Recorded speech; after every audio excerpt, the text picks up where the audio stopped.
인문예술 적용학습 1입니다.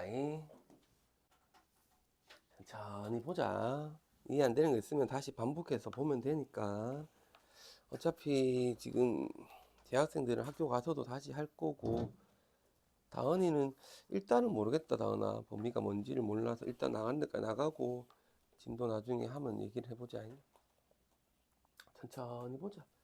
한번 읽어봅시다. 다은아. 인류는 행동의 본질이 물질이고 우리가 강력한 대상뿐 아니라 의식이나 정신 등과 같은 것들도 객관적 물질의 산물일 뿐이라고 보는 입장을 말한다. 뭔 소리고.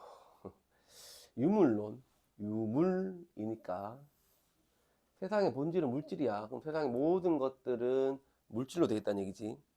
세상의 모든 것들, 모든 거야, 모든 거, 모든 건 물질이야. 그럼 인간은, 하나, 인간은 물질이지, 그렇지? 공기는, 자연은, 전부 다 물질이야. 그래서 우리가 감각하는 대상은 당연히 물질이겠지. 우리가 오감으로 느낄 수 있는, 감각을 할 수 있는 대상들, 당연히 물질 생각하잖아, 우리도. 근데 의식이나 정신 같은 것들, 우리가 물질을 생각하지 않잖아. 사실은 추상적인 거니까. 얘들도 객관적 물질의 산물일 뿐이라고 본데, 물질이란 얘기야. 쉽게 생각하면 객관적 물질의 산물이다. 아이씨, 어려울 거 없어. 그냥 물질이다, 물질. 한편 주관적으로 관념을 가진대. 관념이라는 건 뭐 머릿속에 있는 어떤 걸 거고, 추상적인 의식이나 정신 같은 걸 거고, 주관적으로 관념을 가진다라는 놈들이 있는데, 얘들은 세상의 본질이 정신이고 외부 세계는 인간의 의식 속에서만 존재한다고 보는 입장을 알거든. 세상의 본질이 정신이지. 세상의 본질이 정신이야. 외부 세계라는 건 인간의 의식 속에서만 존재해. 그러니까 주관이겠지. 세상의 본질은 정신이야. 외부의 세계들, 우리를 둘러싸고 있는 외부 세계들은 사실은 인간의 의식 속에서 존재하는 거야. 뭘 걔들이 존재해. 우리 머릿속에서만 있는 거야. 라고 했대. 근데 하이데거는 두 입장을 모두 싫어했어. 말도 안 되는 소리 하지 마. 그랬어. 자, 그럼 왜 거부했냐 하면, 그는 유물론이 인간의 다른 대상들과 마찬가지로 물질적 대상에 불과하다고 여기는 것을 비판했다. 유물론에서 인간도 뭐가 되지, 얘들아? 물질이 되지. 인간이 아는 다른 모든 대상도 뭐가 되지? 물질이라는 게 말도 안 되는 소리야. 그랬어. 그러면 아마 이 하이데거는 인간은 인마들하고 뭔가 달라 라는 생각을 했다는 거겠지. 야, 인간이 어떻게 다른 대상과 똑같아? 말도 안 되는 소리 하지 마. 인간은 달라. 인간은 다른 대상과 마찬가지로 물질적 대상이 아니야. 다른 대상은 모르겠고, 다른 대상은 물질인지 지금 됐고, 그는 나는 별로 신경 안 쓰는데, 아무튼 다른 대상이 물질이라 하는데 인간은 물질이라고. 아이씨, 아니야. 인간하고 다른 대상은 뭔가 달라라는 생각을 했을 거야. 그리고 또 인간은 자신의 존재에 대해 의문을 가질 수 있다는 소리다. 방금 했는 거네, 그지? 야, 인간은 지 존재에 대해서 의문을 가질 수 있어. 인간만이 이럴 수가 있어. 다른 놈들은 못해. 근데 둘 다 물질이라고? 에이씨, 말도 안 돼. 라고 했어. 유물론에 대해서 비판을 했고. 또한 세계 속에 있는 니꺼 봐, 니꺼. 의미가 세계와 분리된 잠깐만. 응? 어디 갔어? 갖고 댕겨, 한 개씩. 다시 잠깐 미안. 또 한 번부터 읽을게. 다은아 미안. 또한 세계 속에 있는 사물의 의미가 세계와 분리된 인간에 의해 어떻게 구성되는지 탐구한 주관적 관념만에 음, 위에 니은을 다시 설명한 거야, 얘들아. 니은을. 세상의 본질은 정신이야. 외부 세계는 인간의 의식 속에서만 존재해. 이걸 다시 푼 거야, 그냥. 야, 그렇다면 사물의 의미라는 게, 미안. 또한 세계 속에 있는 사물의 의미라는 게 세계와 분리된 인간에 의해서 구성이 된다는 거야. 이게 주관적 관념론 애들 생각이지. 주관적 관념론은 세상의 본질이 정신이고 외부 세계는 인간의 의식 속에 존재하니까 세계 속에 있는 사물들의 의미가 인간에 의해서 구성이 된다는 거잖아. 왜? 외부 세계는 인간의 의식 속에서만 존재하니까 인간의 의식이 A라면 외부 세계는 A인 거야.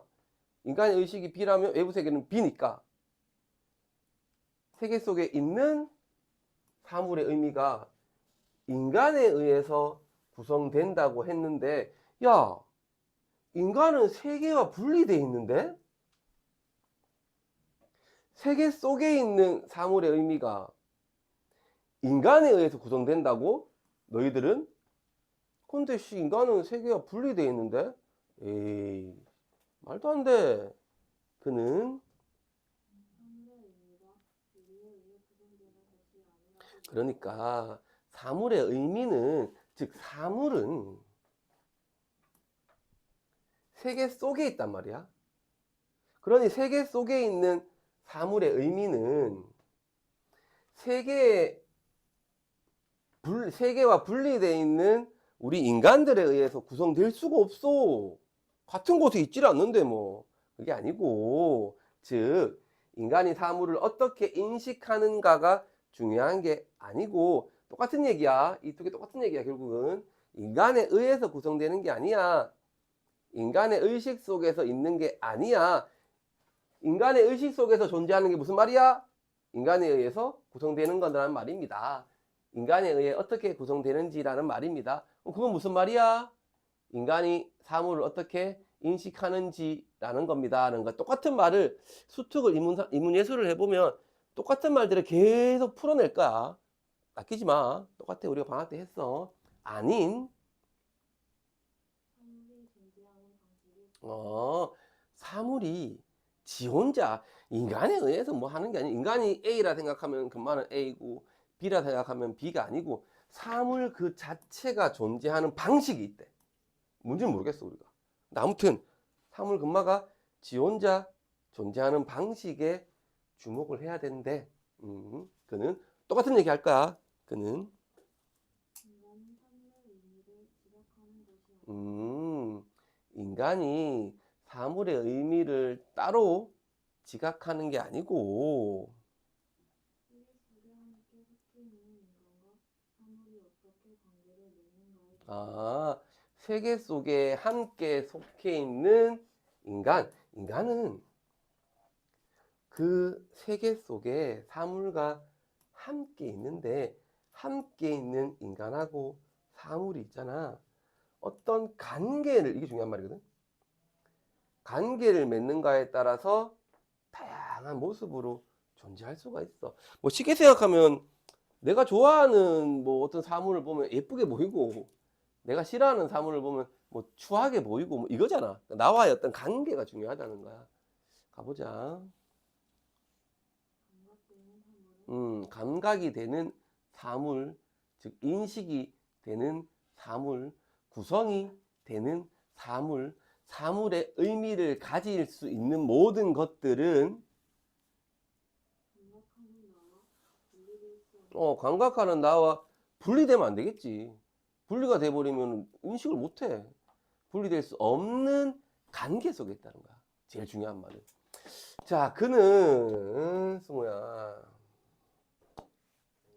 우리가 일상적으로 경험하고 인식하는 대상이 존재자를 주된 문제로 삼은 형이상학자들을 비판하며 자, 형이상학자들 어떤 형태 이것저것 형이상학자들은 우리가 일상적으로 경험하고 인식하는 대상이 존재자인데, 우리가 일상적으로 경험하면서 인식하는 대상이 존재자인데, 그걸 연구했어 애들은.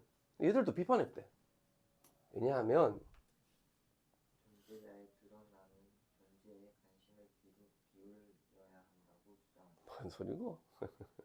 자, 아무튼 우리가 일상적으로 경험하고 인식하는 대상이 존재자인데 거기는 중요한 게 아니래. 그거는 존재자의 드러남이 존재거든. 존재자가 드러나는 거. 그게 존재야. 존재자가 중요한 게 아니고 존재자가 드러나는 그걸 존재라 하는데 그게 중요하대. 그게 중요하니까 거기 좀 관심을 갖지. 자, 이때 드러난다는 말은 이때 드러난다는 건 그럼 존재자가 드러나는 게 존재인데 드러나는 건 뭐냐 하면 사물이 존재자로서 그렇게 있게 된다는 뜻이에요. 뭔 말이고. 자, 이때 드러난다는 말은 사물이 어떤 사물이 있는데 얘가 존재자로서 즉 우리가 일상적으로 경험하고 인식하는 어떤 대상으로서 그냥 거기 있는 거야. 그냥 거기 있는 거야. 자, 한번 가볼게. 계속 일단 좀 어려워. 그는 인간의 자신의 존재를 문제 삼을 수 있는 존재자인 현존재라고 칭하며 현존재만이 자신의 존재에 대한 이유를 제기할 수 있다. 자, 인간만이 자신의 존재를 문제 삼을 수 있는 존재자야. 그럼 인간이 일상적으로 경험하고 인식할 수 있는 어떤 하나의 대상인데 인간만이 자신의 존재를 문제 삼을 수 있는 존재자야. 그게 현존재야. 현존재. 현존재만이 똑같은 얘기야. 바꾼 거야 그냥. 1 더하기 1은 2인데 2는 1 더하기 1이야. 이렇게 하면 똑같아. 그냥. 그렇대. 왜냐하면 이제 위에서 우리가 봤을 때 아까 여기서 우리가 유물론을 이렇게 비판했을 때 요 얘기를 하는 거야. 요 얘기. 지금. 이 얘기 다시 하는 거야. 여기서 이제 의문이라는 게 이거겠지. 이거겠지. 그래. 의문이라는 게 이거겠지. 그걸 다시 얘기하는 거야. 자, 그리고 존재의 의미에 대한 모름을 뜻하는 존재의 의미 여기서 나오는 이 존재자가 드러나는 게 존재인데 드러난다는 건 사물이 존재자로서 그렇게 있는 거야. 근데 인간만이 내 존재를 문제 삼을 수 있는 현존재거든. 현존재만 물어볼 수 있어. 그럼 현존재가 할 수 있는 이 물음, 이 존재 물음이거든. 이게 중요하대. 이거에 대해서 우리 공부하자, 탐구해보자 라고 주장했대. 자, 하이데거는 과거, 현재, 미래를 지선적으로 보지 않았고 상호 일련적이고 정치적인 것들 그렇대 얘들아. 그렇대. 이러한 관점을 바탕으로 존재를 시간과 관련해서 그냥 존재를 시간과 관련지어 설명했대. 존재자가 드러나는 게 존재인데 존재자가 드러나는 걸 시간과 관련지어 설명했대. 그는 존재는 과거, 현재, 미래라는 세 가지 시간의 통합된 구조 속에서 이해해야 된대. 존재자가 드러난다는 건 과거, 현재, 미래를 통합해서 구조적으로 봐야 된대. 그러려면 존재자가 과거에 어떻게 드러나 과거에 어땠는지 현재 다른 존재자들과 어떠한 관계 속에 있는지 현재에 어떤 관계에 있는지 미래의 가능성을 어떻게 구상하고 있는지 미래에는 어떤 가능성을 가지고 있는지를 구상하고 있어야 돼. 계속 나라는 존재는 어떻게 바뀔까? 과거에 나는 어떻게 됐을까? 현재 나는 어떻게 관계를 맺고 있느냐가 돼야 존재자가 드러나는 거래. 그렇다면 존재라는 건 시간 속에서 드러나는 사건이자 변화는 그렇겠지. 시간 속에서 과거와 현재와 미래 속에서 드러나는 하나의 어떤 사건이야. 그럼 사건이라는 건 변한다는 거야. 계속 존재라는 건. 그러니 존재는 시간이다라는 말을 한 거야. 거기서 시간을 존재자가 드러나는 방식으로 보는 거지, 이제. 그는 더 나아가서 이러한 시간 구조 속에 이러한 시간, 과거, 현재, 미래라는 구조 속에서 언젠가 끝은 있겠지. 우리가 과거는 지나온 거고, 현재는 지금인 거고, 미래는 앞으로인데, 미래 앞으로 어떤 가능성을 막 구상하다 보면, 언젠가는 내가 예를 들면 40대, 50대, 60대, 70대, 80대, 90대, 100대, 110대 이래 가지는 않을 거 아니야. 언젠가 다 끝이 있을 거 아니야.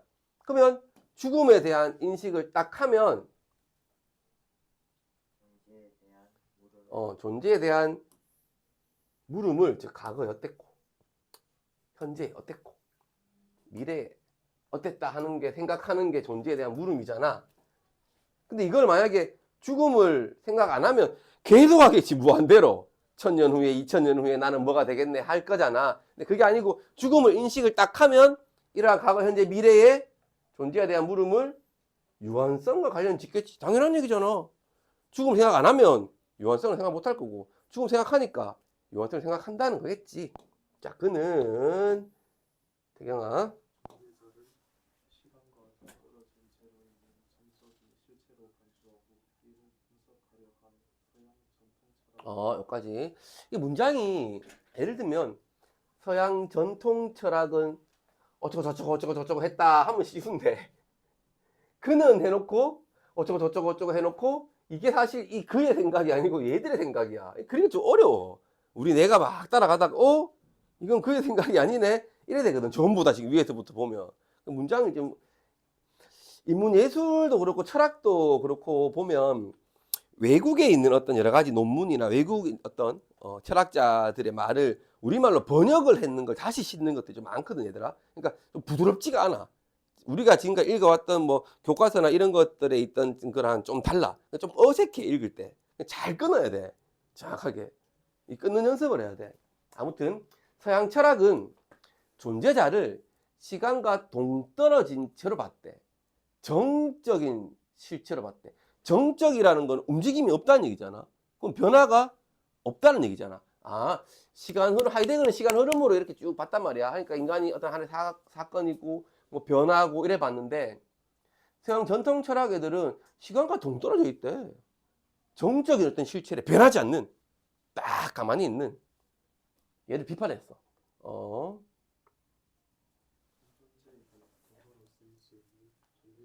자, 존재자는 현존재한테, 우리 인간이잖아.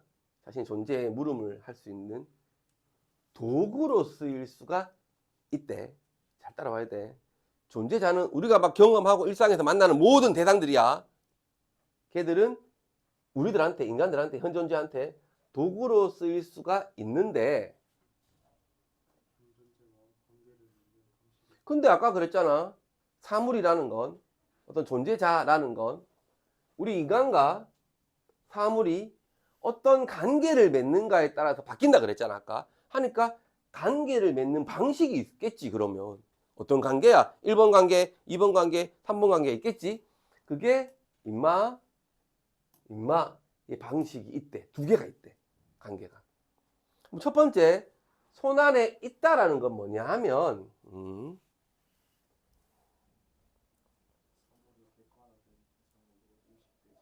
객관화된 대상이 아니야. 객관화된 대상이 아니야. 그렇겠지. 관계를 맺는데 뭐 객관화된 게 아니야. 사용되는 거야, 얘들아. 목적이나 용도로.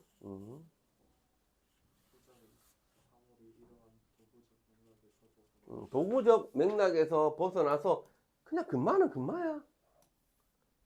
나랑 상관없어. 걔는 나랑 상관없어. 하는 거야. 객관화된 대상이 되는 거. 자, 망치를 예로 들어 설명을 했는데 우리가 망치로 못을 박는다고 쳐보자.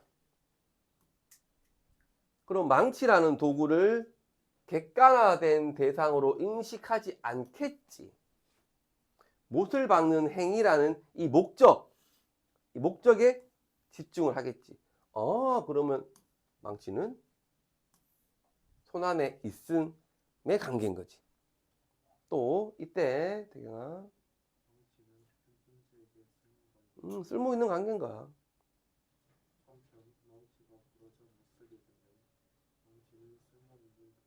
도구가 아니야.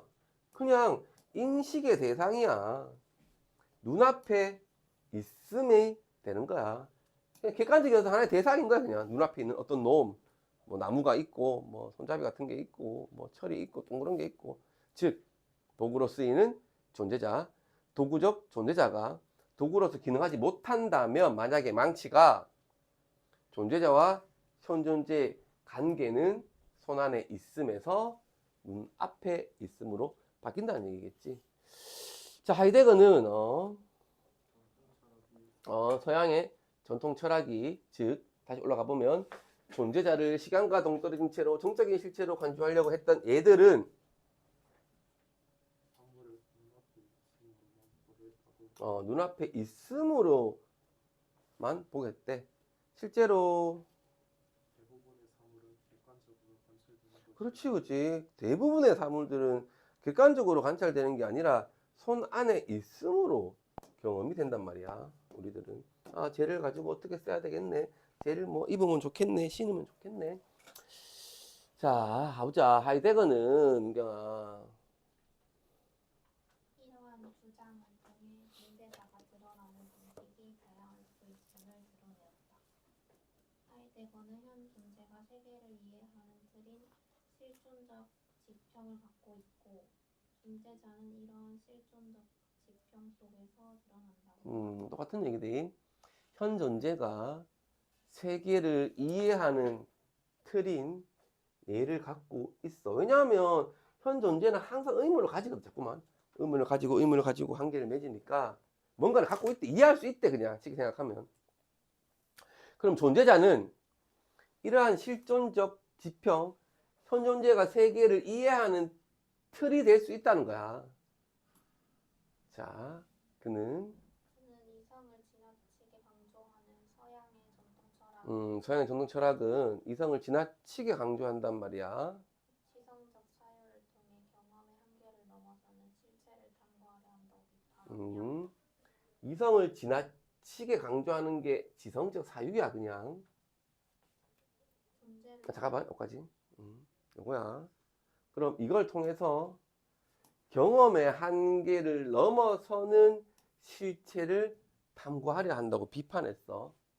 그럼 필요 없다는 거지. 하이데거 입장은 뭘 지성적 사유를 해서 뭘 경험의 한계를 자꾸 넘어서려고 그래. 그냥 경험 안에서 해. 뭐 굳이 경험의 한계를 넘어서려고 그래. 하지 마. 그랬겠지.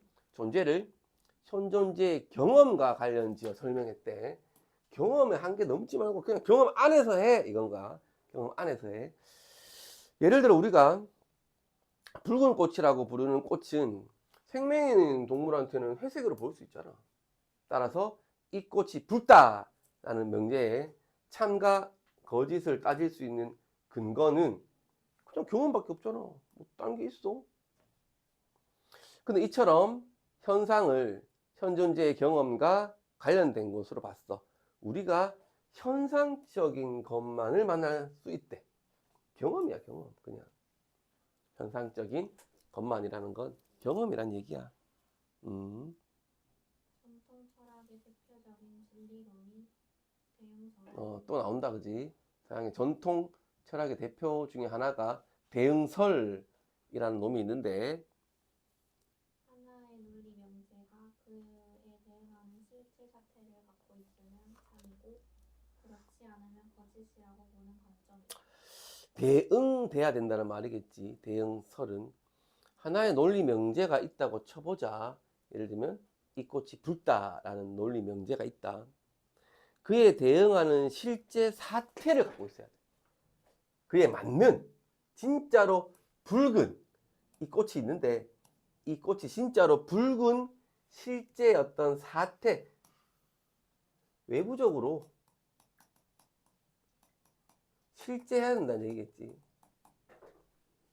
진짜 붉은 놈이 있어야 돼. 근데 그게 붉은 놈이 있다라는 그건 또 어떻게 판단할 건데, 중요한 거는. 자, 하지만 하이데거는 이를 비판하며 우리가 바라보는 사물은 객관적인 실체에만 국한되는 것은 하이데거는 이걸 비판했어. 야, 우리가 바라보는 사물이 어떻게 객관적 실체에만 한정할 수가 있냐? 어떻게 그에 대응하는 실제 사태를 갖고 있는 것만 우리가 볼 수 있냐? 아니잖아. 우리와의 만남 속에서 만남이 관계겠지, 얘들아. 만남, 경험, 똑같은 말이야. 우리하고 만난다는 건 우리가 그걸 경험하고 관계를 맺고 인식을 한다는 말이야. 다 적어, 태경아. 속에서 드러나는 애잖아. 자, 하지만 그가 현상이 현상이 즉 경험하고 관계를 맺고 하는 것만이 존재의 전부라고 본 것은 아니다. 그게 존재 전부라고 본 건 또 아니래.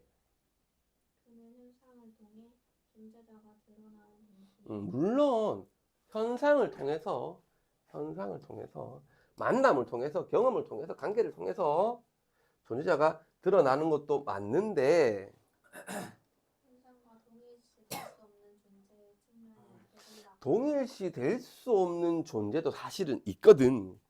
근데 걔가 은폐가 된대.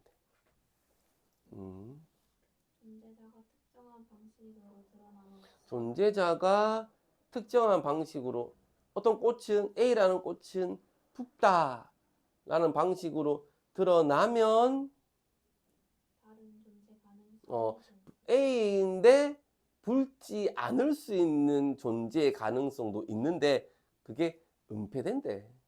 그러면 은폐된다는 건 숨긴다는 거지 없는 건 아니거든, 얘들아. 그게 존재가 아닌 건 아니잖아. 이해를 잘해야 돼. 자, 하이데거는 20세기에 큰 영향력을 끼친 철학자로 인정된다. 그 이유는 그가 서양의 전통철학이 기반이 된 성이상학을 새롭게 바라보려고 했을 뿐만 아니라 새로운 관점에서 존재를 바라보게 하였기 때문이다. 존재에 대한 그의 관점에 대해 자, 현 존재를 중심으로 대상을 이해하고 대상을 그럼 부차적인 존재, 필요하지 않은 어떤 부차적인 존재로 여기는 것이라고 비판하기도 해. 근데 세계가 객관적으로 주어진 게 아니고 인간이 대상과 만나는 여러 가지 과정 속에서 존재자가 드러난다는 그의 주장은 그래, 세계에 대해서 우리가 좀 더 이해를 해야 되겠구나 하는 게 있더란다.